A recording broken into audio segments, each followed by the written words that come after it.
नमस्कार, वंदे मातरम। दोस्तों, स्वागत है आप सबका सैनिक पाठशाला में। आज के इस वीडियो में डिफेंस एम्प्लॉइज और डिफेंस पेंशनर से जुड़े हुए कुछ महत्वपूर्ण जानकारियों को लेके आया हूं। जैसे दोस्तों आप बोर्ड पर देख पा रहे हैं, चलिए आगे बढ़ते हैं एक तरफ से। सबसे पहले एमएससीपी से जुड़ी हुई जानकारी। दोस्तों, एमएससीपी के लिए रिकॉर्ड का पीएओआर को लेटर भेजे, डॉक्यूमेंट्स समझिए प्रोसेस। अब दोस्तों ये कई सारे पेंशनर्स को लागू है, उनको मिलना भी है, पार्ट ऑर्डर भी हो चुका है, लेकिन नहीं मिला है। ऐसे भी बहुत सारे पेंशनर्स हैं। तो आज मैं आपको बकायदा रिकॉर्ड ऑफिस का लेटर दिखाऊंगा जो पीओआर को लिखा गया है, और वहां पर कुछ डॉक्यूमेंट्स पीओआर को भेजे गए दोस्तों, जो कि पीओआर की तरफ से पेंशनर को जो एमएससीपी का एरियर बनता है वो भी रिलीज होगा, और पीसीडीए की तरफ से पेंशनर का कोरिजेंडम पीपीओ जारी होगा, जिससे उनको एमएससीपी, ये हवलदार का केस है, जो एग्जिस्टिंग नायक थे उनको एमएससीपी हवलदार मिलना था। 2011 में पार्ट ऑर्डर तक हो चुका था, लेकिन अब जब पेंशनर जागते हैं तब जाकर के उनका कार्रवाई रिकॉर्ड ऑफिस की तरफ से होता है, और आगे आने वाले दिनों में उनको एमएससीपी हवलदार के हिसाब से पेंशन मिल जाएगा। चलिए मैं रिकॉर्ड ऑफिस का लेटर दिखाता हूं, क्या उसमें लिखा हुआ है। अब दोस्तों ये जो सामने आप लेटर देख पा रहे हैं, जो कि आसाम रेजिमेंट के रिकॉर्ड ऑफिस ने लिखा है, और ये लेटर लिखा गया है पीएओआर को। जैसे आप हेडिंग में देख पा रहे हैं दोस्तों, forwarding of LPC come data sheet for revision of MSCP 2 havildar grade in respect of. एक नायक को हवलदार का एमएससीपी दिलाने के लिए जो कार्रवाई करना है, वो कार्रवाई रिकॉर्ड ऑफिस की तरफ से की गई है। दोस्तों आप सबको बता दूं, 2011 का ये मामला है। 2011 में पार्ट ऑर्डर हो चुका था, लेकिन वो रिटायर भी हो गए, उनको एमएससीपी का फायदा नहीं मिलता है। लेकिन बाद में जाकर के जब पेंशनर जागते हैं, वो अपनी तरफ से एप्लीकेशन डालते हैं, तब जाकर के रिकॉर्ड ऑफिस की तरफ से ये कार्रवाई होती है कि आगे उनको एमएससीपी हवलदार का जो है पेंशन दिलाने के लिए, उनको एमएससीपी हवलदार का जो एरियर है वो दिलाने के लिए कार्रवाई की जाती है। आगे मैं आपको लेटर में दिखाता हूं दोस्तों कि सारी चीजें किस तरीके से रिकॉर्ड ऑफिस ने पीओआर को भेजा है।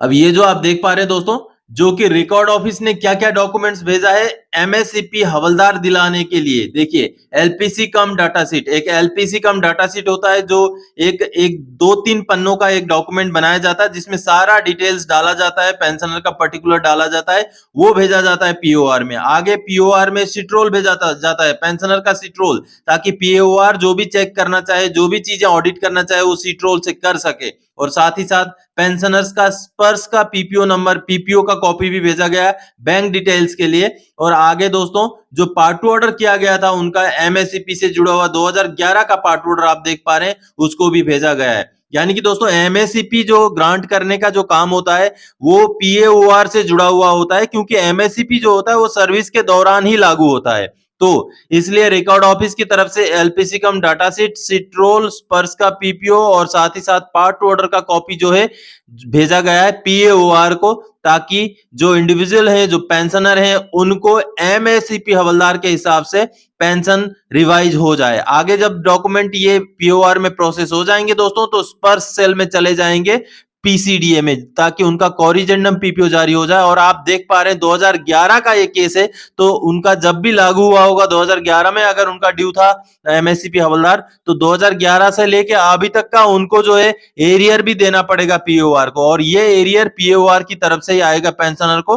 बाकी जो पेंशन में अगर एरियर बनेगा तो वो एरियर आएगा पीसीडीए की तरफ से। तो दोस्तों इस तरीके से आप भी अगर कार्रवाई करेंगे, आपको भी लागू था लेकिन नहीं मिला है, तो आपको भी कार्रवाई करने की जरूरत है, तब जाकर के कहीं आपको जो है एमएससीपी का फायदा मिल सकता है। तो दोस्तों आप सबने देखा, एक पुराना केस था, लेकिन पेंशनर बाद में उनको पता चलता है कि उनको मिलना था, नहीं मिला, तो जब वो अपनी तरफ से प्रोसेस करते हैं तो रिकॉर्ड ऑफिस की तरफ से भी अभी कार्रवाई की जाती है, लेटर निकाल दिया जाता है और सारा डॉक्यूमेंट्स उनका पीओआर में भेज दिया जाता है एमएससीपी हवलदार का पेंशन दिलाने के लिए। अब दोस्तों आगे बढ़ते हैं। रक्षा मंत्रालय ने अब जारी किया लिखित आदेश, विडोज को 50,000, सिपाही से लेकर हवलदार को 1,50,000 किया गया मुआवजा। दोस्तों आप सबको पता है, आज से 5-6 दिन पहले एक डिक्लेरेशन हुआ था, माननीय रक्षा मंत्री जी ने उसको घोषणा किया था, और माननीय प्रधानमंत्री जी ने भी उनका ट्वीट को रिट्वीट किया था, जिसको मैंने आप सबको जानकारी दी थी। अब उसके ऊपर लिखित में जो है आदेश जारी कर दिया सरकार ने। चलिए उस आदेश को देखते हैं। अब दोस्तों ये जो लेटर आप देख पा रहे हैं, जो कि भारत सरकार का डिफेंस मिनिस्ट्री का लेटर है, आज से लगभग 6 दिन पहले जो माननीय रक्षा मंत्री जी ने एक डिक्लेरेशन किया था, और उस डिक्लेरेशन को माननीय प्रधानमंत्री जी ने भी शेयर किया था, मैंने आपको वीडियो भी दिखाया था, जिसमें जो वोकेशनल ट्रेनिंग ग्रांट है वो 20,000 से बढ़ा करके 50,000 कर दिया गया। जो हमारी वीडियोज होती हैं वो अगर कोई ऐसा कोर्स करना चाहे जिससे वो अपनी जीविका चला सके तो उस कोर्स के लिए 20,000 रुपए दिया जाता था, जिसको अभी बढ़ाकर 50,000 कर दिया गया। और साथ ही साथ मेडिकल ग्रांट जो नॉन पेंशनर होते हैं, जो ईसीएचएस के कवर में भी नहीं आते या जिनको एफएमए भी नहीं मिलता, उनको 30,000 रुपए सालाना मेडिकल ग्रांट दिया जाता है, जिसको बढ़ाकर अभी 50,000 कर दिया गया दोस्तों। और ये आप सबको बता दूं, सिपाही से लेके हवलदार तक ही लागू है। आगे दोस्तों, जो सीरियस डिजीज जैसे कैंसर हो गया, किडनी से जुड़ा हुआ बीमारी हो गया, हार्ट से जुड़ा हुआ बीमारी हो गया, उनके लिए उनके इलाज के लिए 1,25,000 रुपए का जो मुआवजा दिया जाता था, अब उसको बढ़ाकर 1,50,000 कर दिया गया दोस्तों। ये 11 अगस्त की जो है डिक्लेरेशन है। अब रक्षा मंत्रालय ने इसके ऊपर जो है बकायदा लेटर जारी कर दिया और जो राज्य सैनिक बोर्ड है उनको ये लेटर जारी किया गया। अब राज्य सैनिक बोर्ड की तरफ से जो डिस्ट्रिक्ट सैनिक बोर्ड यानी कि जिला सैनिक बोर्ड है उनको ये इंस्ट्रक्शन चला जाएगा और जो एग्जिस्टिंग रेट्स हैं वो बदल करके अभी नए वाले रेट्स जो है लागू हो जाएंगे। तो इसका आदेश, लिखित आदेश रक्षा मंत्रालय ने अभी पास कर दिया है। तो दोस्तों आप सबने देखा कुछ स्कीम्स हैं जिनको रिवाइज किया है, जिनमें थोड़ा सा परिवर्तन करके जो अमाउंट दिया जाता है उसको बढ़ाया गया है। चलिए आगे बढ़ते हैं दोस्तों। तीसरी जानकारी, माननीय एएफटी लखनऊ ने दिया पेंशनर के हक में आदेश, नोशनल इंक्रीमेंट का मामला। दोस्तों आप सबको पता है कि अभी नोशनल इंक्रीमेंट का मामला वैसे ही चल रहा है। माननीय कोर्ट की तरफ से जिनके फेवर में जजमेंट आता है उनको तो मिल जाता है, लेकिन सभी को नोशनल इंक्रीमेंट दिलाने के लिए जो सरकार के पास जो पेंडिंग है, जो प्रपोजल, उसके ऊपर सरकार ने अभी तक कोई फैसला नहीं लिया है। तो ऐसे में माननीय लखनऊ बेंच एएफटी ने फिर से एक पेंशनर के हक में फैसला सुनाया है। चलिए माननीय लखनऊ बेंच एएफटी का जो ऑर्डर का कॉपी आपको दिखाता हूं। अब दोस्तों ये जो माननीय कोर्ट का ऑर्डर का कॉपी देख रहे हैं, ये रीजनल बेंच लखनऊ का कोर्ट का ऑर्डर का कॉपी है, जो 9 अगस्त 2023 का ऑर्डर है दोस्तों। अब इसमें हवलदार राजीव कुमार जी ने केस किया था और ये केस था दोस्तों भारत सरकार के खिलाफ। आप ये देख पा रहे हैं, union of India chief of army staff officer incharge यानी कि ओआईसी रिकॉर्ड्स और पीसीडीए के खिलाफ ये केस किया गया था।